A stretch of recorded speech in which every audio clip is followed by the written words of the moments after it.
ഇന്ന് നമുക്ക് ഉലുവയുടെ ഇല പരിപ്പിട്ട് തോരൻ ഉണ്ടാക്കാം. ഉലുവയുടെ ഇലയെടുത്ത് കഴുകി വൃത്തിയാക്കി ചെറുതായി മുറിച്ചെടുക്കാം. ഒരു പാനിലേക്ക് 1 ടേബിൾ സ്പൂൺ ഓയിൽ ഒഴിച്ചു കൊടുത്ത് 6-7 ചെറിയ ചുവന്നുള്ളിയും 5-6 വെളുത്തുള്ളിയും എടുത്ത് ചെറുതായി മുറിച്ചിട്ട് ഒന്ന് വഴറ്റിയെടുക്കാം. ഇത് നല്ലതുപോലെ മൂത്ത് വരണം. ഒരുവിധം ബ്രൗൺ കളർ ആയി വന്നാൽ അതിലേക്ക് 2 നുള്ളി കടുക് ഇട്ട് കൊടുക്കണം. ഇത് നമ്മൾ സാധാരണ ഉണ്ടാക്കുന്നതിൽ നിന്നും വ്യത്യസ്തമായ രീതിയിലാണ് ഞാൻ ഈ തോരൻ ഉണ്ടാക്കുന്നത്.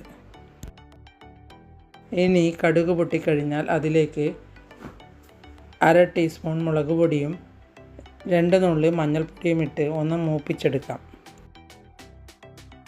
പൊടിയുടെ പച്ചമണം മാറിക്കഴിഞ്ഞാൽ അതിലേക്ക് നമ്മൾ നേരത്തെ മുറിച്ച് വെച്ച ഉലുവയുടെ ഇല ഇട്ട് കൊടുക്കാം. അതിലേക്ക് ഒരു പകുതി സവാള മുറിച്ചത് കൂടി ഇട്ട് കൊടുക്കാം. ഇനി ഇതൊന്ന് മൂടി വെച്ച് വേവിച്ചെടുക്കാം. സിമ്മിൽ വെച്ച് വേവിച്ചെടുക്കുന്നതാണ് നല്ലത്. ഇനി ഇതിലേക്ക് 1/4 കപ്പ് പരിപ്പ് വേവിച്ചത് ഇട്ട് കൊടുക്കാം. പരിപ്പ് നല്ലതുപോലെ വെന്ത് ഉടയരുത്. ഇനി അതുമൊന്ന് ഇളക്കി മൂടി വെച്ച് വേവിച്ചെടുക്കാം. ഉലുവയുടെ ഇല നമ്മുടെ ആരോഗ്യത്തിന് വളരെയധികം ഗുണമുള്ള ഒരു ഇലയാണ്.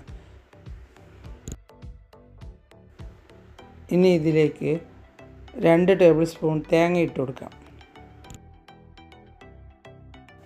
ഇനി അതുമൊന്ന് നല്ലതുപോലെ ഇളക്കി കൊടുക്കാം. ഉലുവയുടെ തണ്ടിനാണ് കുറച്ച് കയ്പ്പ് കൂടുതൽ ഉണ്ടാവുക. ഇനി ഇതിലേക്ക് ആവശ്യത്തിനുള്ള ഉപ്പുണ്ടോ എന്ന് നോക്കി അതുകൂടി ഇട്ട് കൊടുക്കാം.